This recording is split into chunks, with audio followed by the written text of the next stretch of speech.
Dukung dakwah ini terus mengudara. Kajian gratis ini berjalan atas izin Allah dan dukungan tulus dari Anda. Bersama kita sebarkan kebaikan seluas-luasnya. Yuk jadi bagian dari tim kebaikan kami dengan mendukung operasional dakwah. Jazakumullahu khairan kasiran. Bismillahirrahmanirrahim. Alhamdulillahirabbil alamin. Allahumma shalli wa sallim wa barik ala Muhammad wa ala ali Muhammad.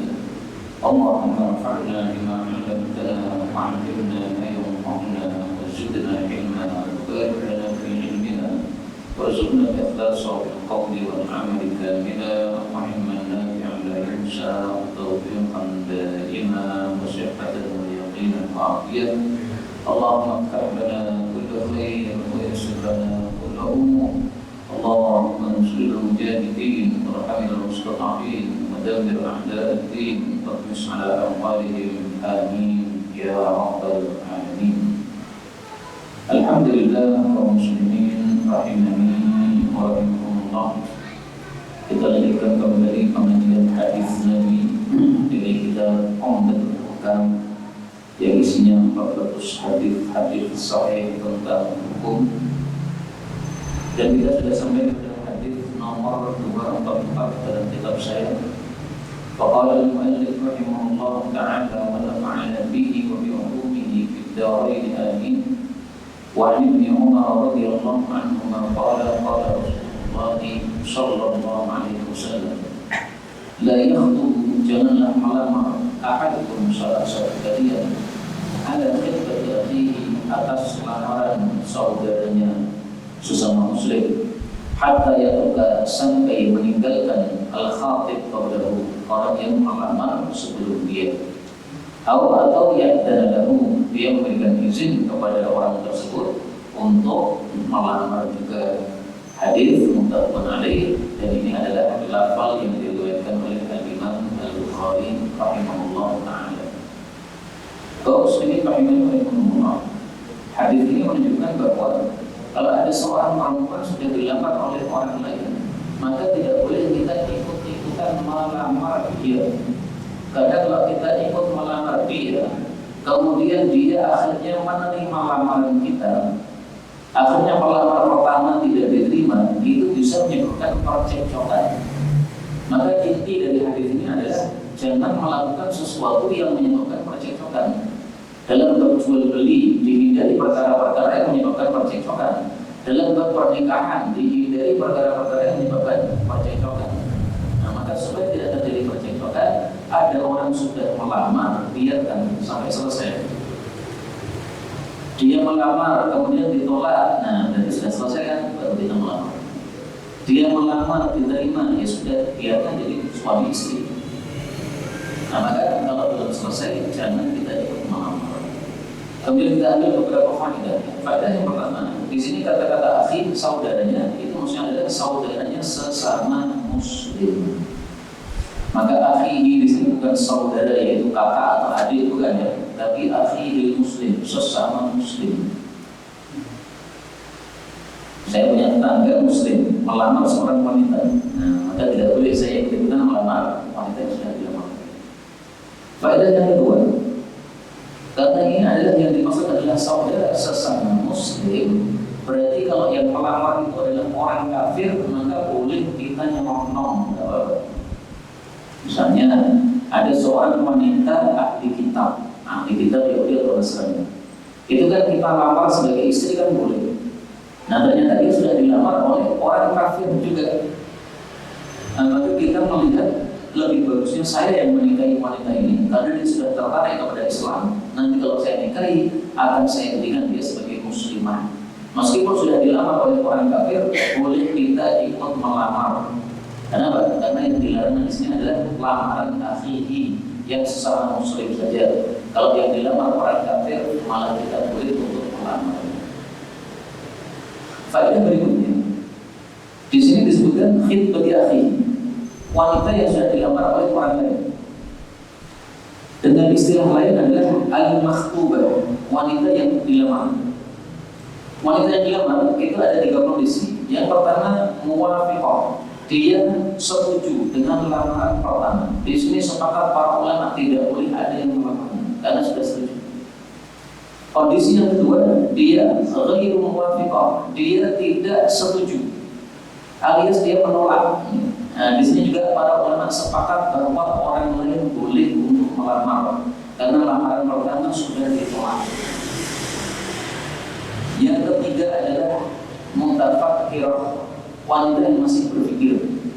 Dia tidak mengatakan iya, juga tidak mengatakan tidak, tapi dia mengatakan saya pikir dulu. Nah, selama dia mikir 1 bulan misalnya, bolehkah kita memasukkan lamaran yang baru? Nah, di sini terjadi perselisihan pendapat para ulama. Fihi khulfun. Di sini ada perselisihan pendapat. Kata Imam Malik rahimahullah, boleh untuk dilamar oleh orang yang lain. Karena bisa jadi dia itu memang menunggu lamaran yang lain, barangkali ada yang lebih baik.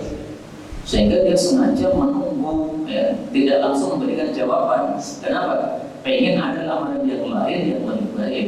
Tapi seandainya tidak ada, ya sudah, lamaran pertama tidak ada masalah. Maka untuk kondisi yang ketiga itu diperselisihkan oleh para ulama. Tapi lebih bagusnya kita mencari yang lain supaya tadi ya tidak terjadi percekcokan antara kita dengan orang yang lain.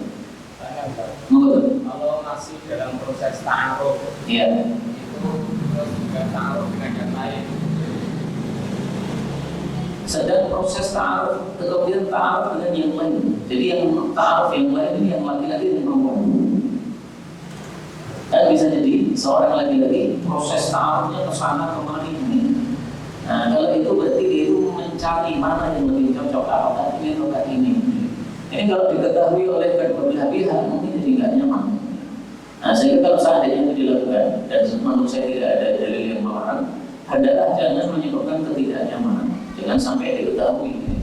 Kalau diketahui kan seolah-olah dia menimbang-nimbang antara banyak wanita, sehingga dia merasa dilecehkan kalau dibandingkan dengan wanita yang lain.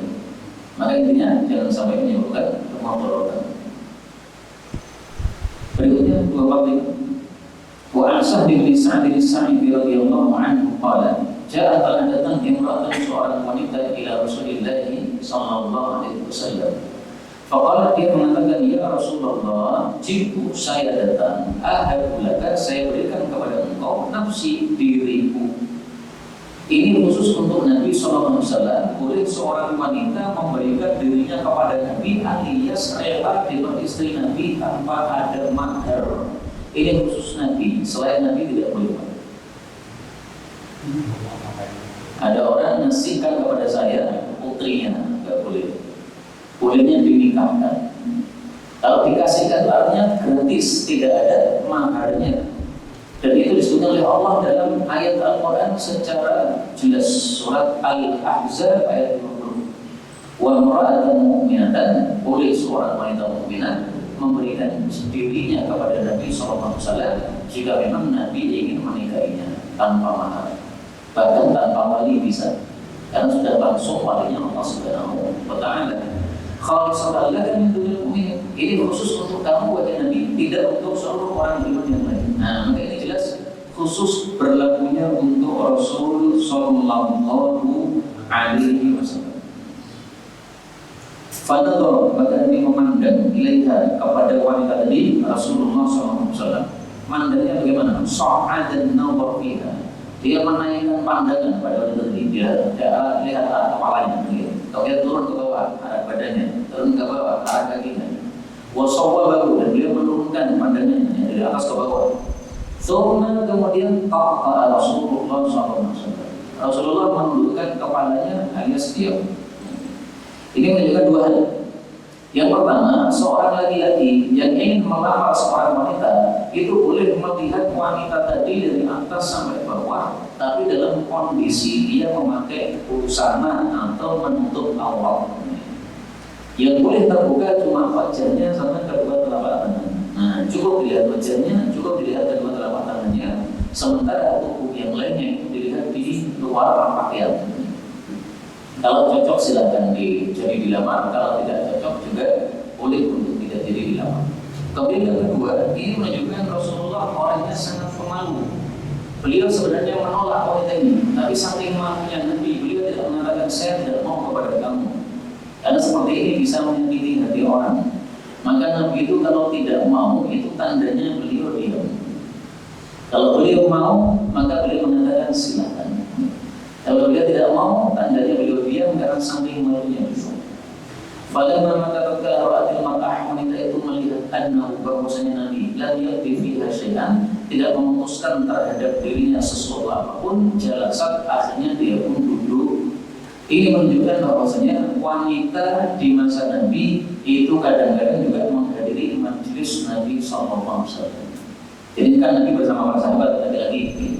Ada wanita yang datang di majelis beliau, ikut nimbrung di majelis beliau. Seperti sekarang ini ibu-ibu ada di belakang, tidak ada masalah. Ini seperti di masa Nabi juga. Ya. Beliau bersama para jemaah lagi-lagi, kemudian ada ibu-ibu ikut nimbrung mendengarkan di bagian belakang, tidak apa-apa. Faqama rajulun, lalu berdirilah seorang laki-laki min ashabi, dari sahabat-sahabat Nabi sallallahu alaihi wasallam. Qala, dia mengatakan, ya Rasulullah, illam takun laka, jika tidak ada bagimu biha hajat kepada wanita ini tadi, fazawwijniha, maka silahkan nikahkan saya dengan wanita itu. Ini menunjukkan bahwasanya boleh seorang laki-laki itu menawarkan dirinya kepada ustadznya untuk dinikahkan kepada sebagian muridnya. Nah, ini kan muridnya Nabi semuanya, Pak. Rasulullah itu ustadznya, ini laki-laki muridnya Nabi, perempuan juga muridnya Nabi. Nah, laki-laki tawarkan dirinya kepada ustadznya, nggak apa-apa. Pak Ustadz, saya sudah siap nikah. Barangkali ada di antara murid-murid panjenengan yang mau nikah dengan saya siap. Boleh seperti itu. Perempuannya boleh laporan kepada ustadznya, kemudian laki-lakinya juga boleh laporan kepada ustadznya. Ini seandainya orang-orang semuanya melakukan seperti yang dilakukan sahabat Nabi ini, insya Allah tidak ada yang telat nikah. Karena semuanya sama-sama terbuka. Saya sudah siap nikah, ya Rasulullah, ada nggak yang mau dengan saya? Perempuan juga begitu, saya mau dinikahi ya Rasulullah, siapa mau dengan saya? Nggak ada masalah seperti itu. Nikah adalah sesuatu yang baik. Orang beliau mengatakan, fahal indaka, apakah ada bagimu min syai'in, sesuatu, yaitu mahar. Ini menunjukkan bahwa mahar hukumnya wajib dalam pernikahan. Maka tidak boleh nikah tanpa mahar. Hanya saja mahar itu tidak harus ditentukan. Seandainya dalam akad nikah tidak ditentukan maharnya, tidak apa-apa. Saya nikahkan kamu dengan putri saya ini, maharnya berapa? Tidak disebutkan, tidak apa-apa. Mahar belum dibawa ketika akad juga tidak apa-apa. Maharnya di mana, Mas? Tadi itu tinggal di rumah, Pak. Oh, tidak apa-apa, tidak harus diambil nanti gampang. Faqala, maka dia mengatakan, la wallahi ya Rasulullah, tidak ada demi Allah ya Rasulullah, tidak punya apa-apa saja. Faqala, maka Nabi bersabda, idhab, pergilah, pulanglah ila ahlika, kepada keluargamu. Fandur, maka lihatlah, hal tajidu, apakah engkau mendapati syai'an, sesuatu, yaitu untuk mahar. Jadi disuruh untuk mengulang lagi, melihat di rumahnya ada mahar tidak. Pada dia pergi, kemudian balik lagi. Faqala, lalu mengatakan, la wallahi, tidak ada demi Allah, ma wajadtu syai'an, saya tidak mendapati sesuatu pun untuk mahar. Laptop nggak ada, HP nggak ada yang dibuat mahar. Adanya mungkin tempe, cocok dengan mahar. Faqala, maka bersabdalah Rasulullah sallallahu alaihi wasallam, undur, lihatlah, walau meskipun khataman, satu cincin min hadidin, dari besi. Ini menunjukkan dua hal. Pertama, bahwasanya mahar itu tidak ada batas minimalnya. Cincin besi berapa sih? Paling-paling kalau sekarang 5.000 dapat, Pak. Nah, maka berarti mahar nilai 5.000, tidak ada masalah. Kacamata saya untuk mahar boleh, karena ada nilainya. Meskipun sudah kuno, sudah agak miring-miring di bagian. Nah, nggak apa-apa, yang penting ada nilainya. Tidak ada batas minimal mahar. Adapun yang membatasi minimal mahar adalah 10 dirham, itu hadisnya tidak sahih. Tidak sahih, nggak bisa dijadikan dalil.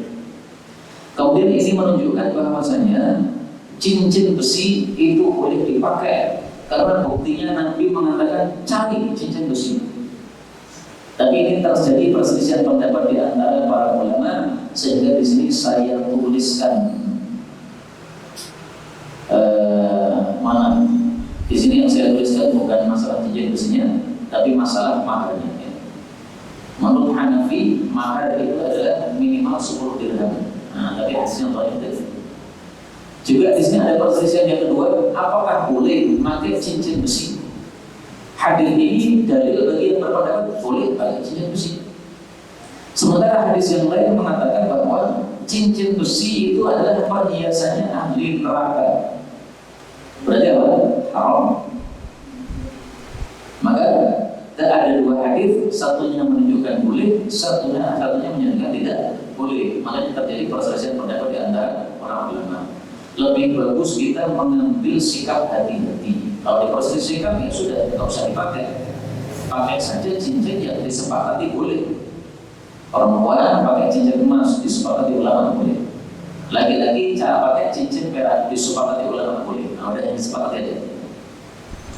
Pada lalu dia pergi, thumma raja, kemudian kembali lagi. Faqala, lalu dia mengatakan, la wallahi ya Rasulullah, tidak ada demi Allah wahai Rasulullah, wala khataman min hadidin, tidak ada satu cincin besi juga tidak ada. Walakin akan tapi hada izari, ini sarung saya. Waktu itu dia pakai sarung, Pak. Ini sarung saya cuma satu, tidak ada yang lain, dan ini saya jadikan mahar. Ini menunjukkan apa? Bahwasanya orang miskin tidak dilarang untuk menikah. Ini miskinnya miskin, Pak. Cincin besi nggak punya, punyanya sarung itu pun satu. Tapi dia ngeyel, saya mau nikah ya Rasulullah. Maharnya ini sarung saya, nanti saya gunakan untuk mahar. Dan ini sekaligus menunjukkan bahwa mahar itu tidak harus barang baru. Karena sarung ini sudah dipakai, berarti barang lawas juga nggak apa-apa. Ini laptop kan sudah berapa tahun ya ini? Ini berapa tahun ini, Pak? Ini diwakafkan oleh seseorang tahun 2001. Sekarang sudah 2025. Ini wakafnya 2021. Nah, berarti sudah 4 tahun ini. Sudah 4 tahun saya pakai, kemudian saya gunakan untuk mahar. Sah, nggak ada masalah. Meskipun udah lecet ini, nggak apa-apa. Yang penting dia mau aja selesai. Kalau Sahlun berkata Sahlun, malahu ridaun. Misalnya tulisnya, mestinya apa nanti kita paham. Malahu, tidak ada bagi dia ridaun, selendang. Artinya apa? Dia hanya pakai sarung. Waktu itu telanjang dada. Kenapa telanjang dada? Karena miskin. Punyanya sarung tok. Rida yang menutupi bagian atas, nggak punya. Ini miskinnya miskin, Pak. Dan ini sekaligus menunjukkan bahwa dada laki-laki bukan aurat, maka dia hanya pakai sarung saja, tidak pakai penutup dada. Kata orang tadi, falaha nisfu, untuk calon istri saya nanti separuh sarung saya. Sarung akan saya belah jadi 2. Maharnya separuh sarung. Sarung separuhnya saya pakai lagi. Masya Allah. Mahar separuh sarung, Pak. Bisa ya, Pak. Faqala Rasulullah sallallahu alaihi wasallam, Rasulullah bersabda, "Ma tasna'u bi izari?" Apa yang kamu lakukan terhadap sarungmu? Illa bistahu, jika kamu memakai sarungmu, lam yakun, tidak ada 'alaiha untuk istrimu minggu dari sarung tadi syai'un, sesuatu. Artinya satu sarung untuk berdua itu nggak bisa. Satu sarung dibelah jadi 2, ya sempit banget nanti, nggak bisa. Ini hanya bisa untuk satu orang. Kalau kamu pakai, istrimu nggak pakai. Kamu istrimu pakai, kamu tidak pakai. Wa illa bisahu, jika wa illa bisahu, kalau istrimu pakai, lam yakun 'alaika min syai', tidak ada bagimu dari sarung tadi sedikit pun. Fajalasa rajul, maka orang itu duduk. Hatta sehingga idza qala, ketika sudah lama majlis duduknya, qama, dia pun bangkit. Fara'ahu, lalu melihatnya Rasulullah sallallahu alaihi wasallam walin, pergi. Fa'amara bihi, lalu Nabi memerintahkan terhadap orang tadi. Fatu'ina bihi, lalu dipanggilkan orang tersebut. Falamma ja'a qala, tatkala dia datang Nabi berkata, madza ma'ak, apa yang ada padamu minal Qur'an, dari bacaan Qur'an.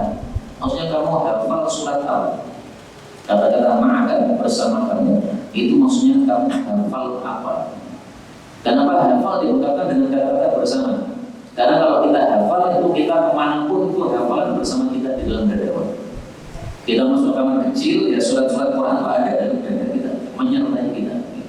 Tapi kalau kita tidak hafal, maka kita harus buka Quran bisa menyertai kita masuk kamar kecil. Maka maksudnya kamu hafal surat apa? Kalau dia mengatakan ma'i bersama saya hafal surat kada wa surat kada, surat ini dan surat itu, ada dia menghitungnya. Nah, dalam riwayat yang lain disebutkan dia menghafal surat Al-Baqarah. Berarti ini sahabat Nabi yang pintar, sudah hafal surat Al-Baqarah. Baqarah itu panjang kan, 2,5 juz. Faqala maka Nabi bertanya, "Taqra'uhunna? Apakah kamu bisa membaca surat-surat tadi? Antum biqalbi, di luar kepala kamu alias hafal?" Qala dia mengatakan, "Na'am, iya." Qala dia mengatakan, "Idhab pergilah. Faqad malaktuka, maka sungguh saya telah menikahkan engkau dengan wanita ini bima ma'aka minal Qur'an, dengan hafalan yang ada bersamamu dari Al-Qur'an." Hadis muttafaqun alaihi. Hadis ini menunjukkan dua hal. Yang pertama, boleh mahar itu berupa mengajarkan Quran. Jadi yang dimaksud di sini, saya nikahkan kamu dengan hafal Quranmu, yaitu kamu ajari istrimu dari Quran yang sudah kamu hafal. Kamu sudah hafal Baqarah kan? Nah, istrimu belum hafal Baqarah, kamu ajari sampai tidak hafal. Maka mahar itu dibagi dua. Ada mahar berupa barang seperti laptop ini. Ada mahar berupa manfaat. Manfaat itu tidak tampak, ngajarnya tidak tampak, tapi bisa dinilai. Di TK misalnya ngajar 1 jam berapa, itu ibu-ibu yang ngurus TK paham. Di SD juga begitu, yang suka ngajar di SD paham kan, 1 jam pengajar itu berapa nilainya, bisa dinilai. Nah, maka mengajarkan Baqarah juga bisa dinilai. Itu butuh berapa jam itu mengajarkan Baqarah, nah, bisa dinilai. Karena bisa dinilai, bahasa maka bisa digunakan untuk manfaat. Dan manfaat itu ada dua macam. Ada manfaat agama seperti ngapalkan Quran, ngajari Quran. Ada manfaat dunia, misalnya ngajari cara masak. Ini calon istri saya nggak bisa masak. Baiklah, saya ajari masak, saya pintar masak. Nah, itu boleh dijadikan sebagai maharnya. Kemudian yang kedua menunjukkan bolehnya menikahkan orang dengan kata-kata malaktu, tidak harus angkahtu. Tapi ini masalah khilafiyah. Menurut mazhab Syafi'i yang boleh digunakan cuma 2 kalimat. Yang pertama adalah angkahtuka, yang kedua adalah zawwajtuka. Angkahtuka, saya nikahkan kamu. Zawwajtuka, saya kawinkan kamu. Malaktuka itu arti asalnya adalah saya jadikan kamu memiliki dia. Nah, makanya mazhab Syafi'i tidak mau pakai kata-kata malaktuka. Kenapa? Karena kalimatnya tidak jelas menunjukkan pernikahan. Kalau angkah itu jelas nikah, zawwaj itu jelas kawin. Kalau malaktu, nah, nggak jelas ini kalimatnya maksudnya bagaimana. Makanya diperselisihkan oleh para ulama. Tapi saya mengikuti pendapat yang mengatakan boleh menikahkan dengan kata-kata malak itu karena Rasulullah pun juga mengucapkan zawaj itu boleh, angkah itu boleh, malak itu boleh, amkan itu boleh. 4. Semuanya kita temukan dalam hadis yang sahih. Kemudian ini adalah lafaznya Imam Muslim. Sementara dalam lafaz yang lain Nabi mengatakan intalik pergilah. Faqad maka sungguh zawwajtuka, aku menikahkan kamu dengan dia. Fa'alimha, maka ajarkanlah kepada istrimu tadi minal Qur'ani, dari sebagian Al-Qur'an. Nah, inilah kalimat yang sangat jelas. Alimha, ajarkan kepada dia. Maka mahar itu bukan berupa bacaan Quran, salah ya. Mahar itu berupa mengajari Quran. Kalau cuma baca tok nggak bisa dinilai, Pak. Saya baca surat Waqiah tadi pada surat Maghrib. Nilainya rupiahnya berapa? Nggak bisa dinilai. Tapi kalau ngajar bisa dinilai. 1 jam berapa itu ada nilainya. Di TK, di SD, di SMP, di SMA, di kuliah, semuanya ada nilainya seperti itu. Nah, maka karena tidak bisa dinilai bacaan Quran itu, maka tidak bisa dijadikan mahar. Yang bisa adalah mengajarkan. Nah, di sini tidak disebutkan Qurannya yang disuruh diajarkan berapa, tapi di dalam riwayat Imam Abu Dawud disebutkan ishrina ayat, disuruh mengajarkan 20 ayat. Jadi tidak harus Baqarah sampai khatam, nggak harus nih. 20 ayat boleh, 10 ayat boleh. Wa fi riwayat, dalam riwayat yang lain kata Imam Bukhari, amklaqna laha, kami sudah menikahkan kamu dengannya, bima ma'aka minal Quran, dengan hafalan Quran yang ada pada kamu. Nah, ini pakai kata lain, amlaqna. Nah, berarti boleh menikahkan dengan mamlaktu, boleh dengan yang kedua amlaktu, yang ketiga angkantu, yang keempat angkahtu, yang kelima zawwajtu. Kalau bahasa Indonesia jelas, saya nikahkan kamu atau saya kawinkan kamu, sah semua. Atau pakai bahasa Jawa ya, kowe tak nikah ke, kowe tak kawin ke, juga sah, tidak harus bahasa Arab. Jadi akad nikah tidak harus bahasa Arab nih, bahasa Jawa sah, bahasa Indonesia juga sah. Berikutnya 246 dari Abu Hurairah radhiyallahu anhu, bahwasanya Rasulullah sallallahu alaihi wasallam bersabda, la tunkahu, tidak boleh dinikahkan al-ayyin janda hatta tustamar, sampai dimintai perintahnya. Maksudnya apa? Sampai si janda jelas mengatakan ya,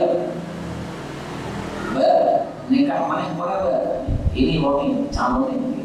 Nah, si janda tadi mengatakan ya, jelas baru boleh. Tapi kalau dia diam, tidak boleh dinikahkan. Diam itu berarti tanda dia tidak cocok untuk janda ini.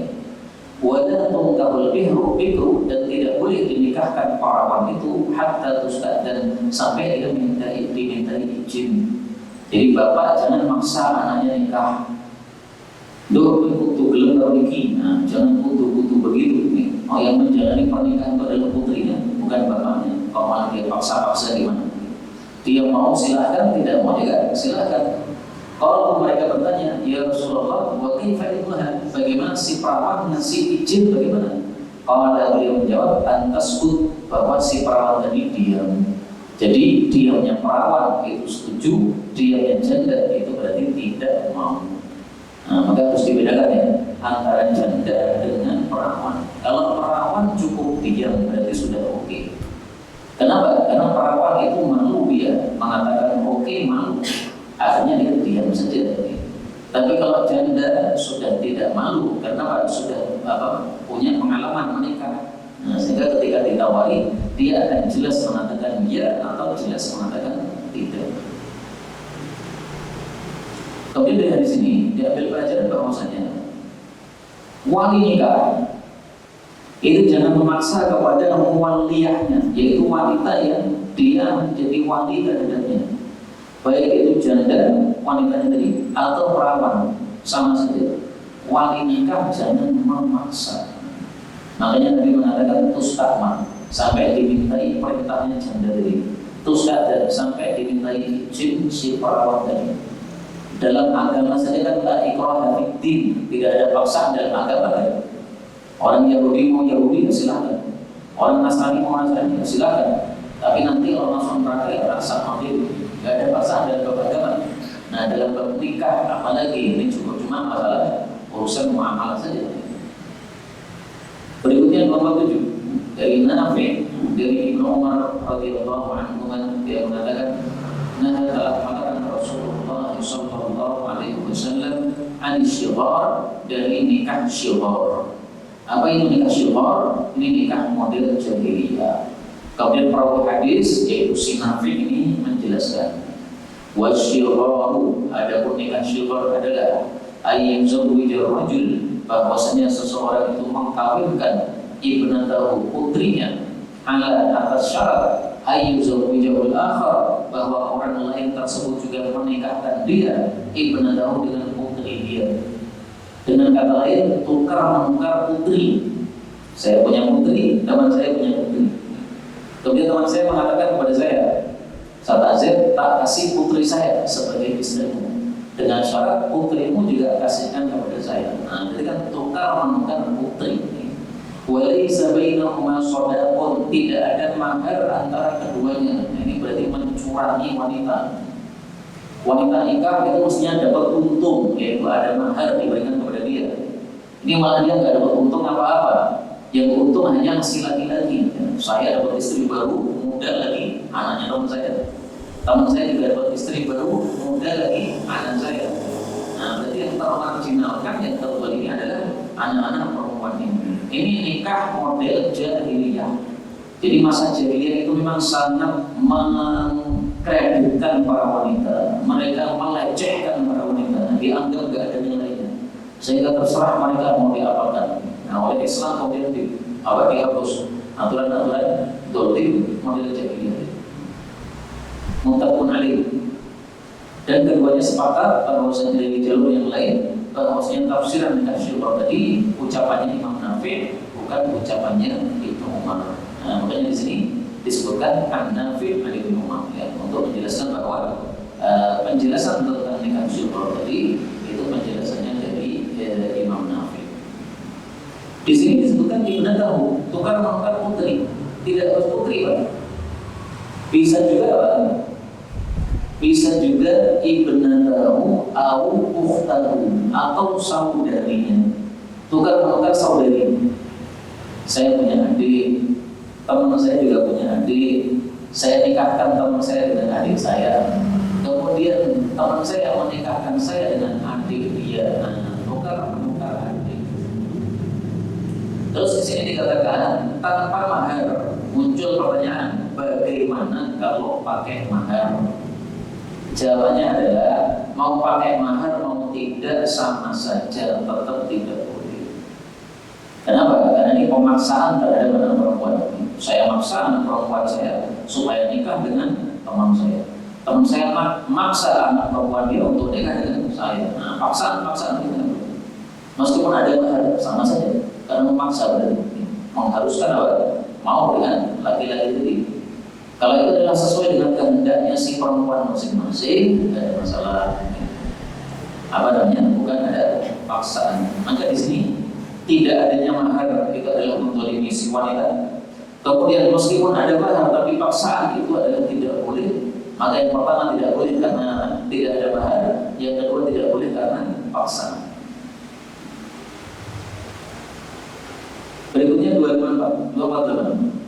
Dari Abu Hurairah radhiyallahu anhu bahwasanya Rasul sallallahu alaihi wasallam bersabda, "La yujma', tidak boleh dikompromikan." Maksudnya dinikahkan dalam satu waktu poligami terhadap satu laki-laki. Baik dalam marah antara seorang wanita wa ammatiha dengan bibinya dari pihak bapak. Wala tidak boleh juga bainal mar'ah antara seorang wanita wa khalatiha dengan bibinya dari pihak ibu. Jadi maksudnya tidak boleh saya mempoligami istri saya plus bibinya istri saya. Istri saya punya bibi. Nah, kemudian bibinya juga saya lamar sebagai istri kedua. Maka saya poligamikan dengan istri saya. Tidak boleh. Kenapa? Karena antara istri saya dengan bibi dia itu adalah kerabat yang sangat dekat, kerabat mahram. Ini kalau digabungkan dalam poligami dikhawatirkan terjadi percekcokan. Karena poligami biasanya terjadi percekcokan. Nah, kalau terjadi percekcokan berarti memutus hubungan antar kerabat dekat. Maka di sini hukumnya haram ya, la yujma', tidak boleh dikompromikan, tidak boleh dipoligamikan, haram hukumnya. Di dalam Al-Quran Allah Subhanahu wa Ta'ala menyebutkan pada surat An-Nisa ayat 23, wa an tajma'u bainal ukhtain, tidak boleh mempoligami dua wanita yang bersaudari. Saya menikahi istri saya plus adiknya istri, dipoligami, tidak boleh. Kalau istri saya mati kemudian saya menikahi adiknya istri, boleh, karena tidak poligami. Kalau dipoligami hidup semasa dalam satu rumah tangga, inilah yang tidak diperbolehkan oleh Allah Subhanahu wa Ta'ala. Maka di Quran disebutkan ukhtun, yaitu saudari.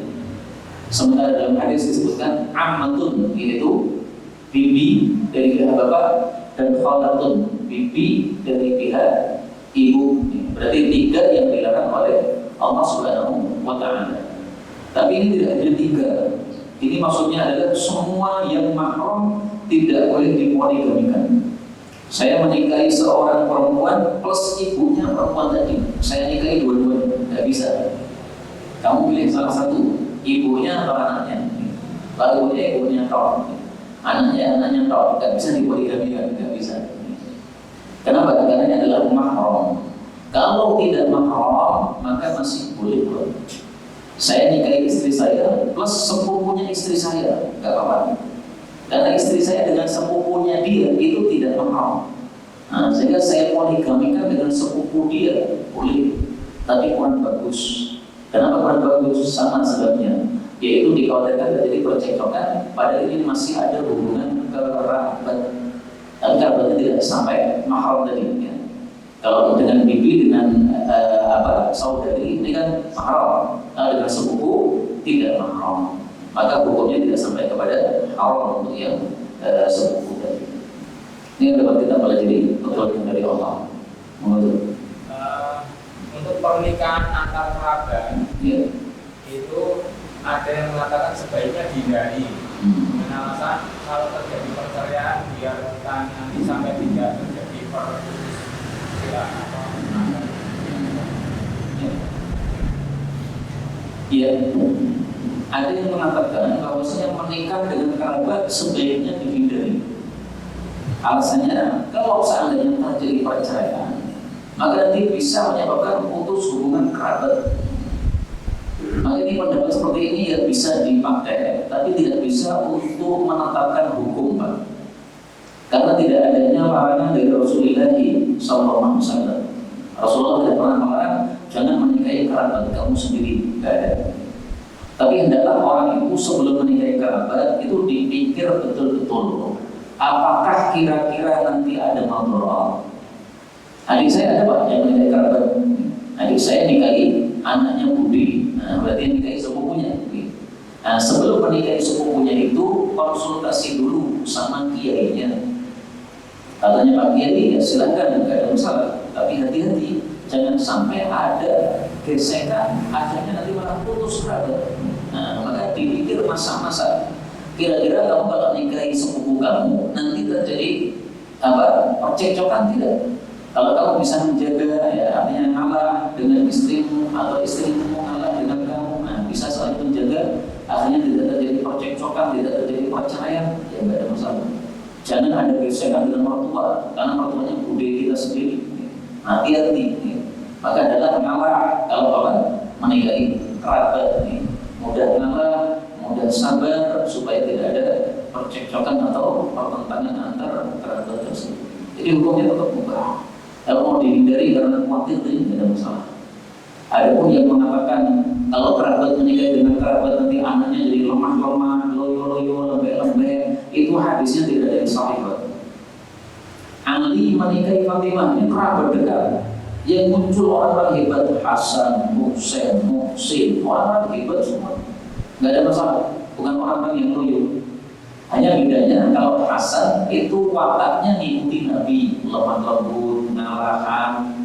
Kalau Husain itu wataknya ngikuti Ali, keras, kenceng.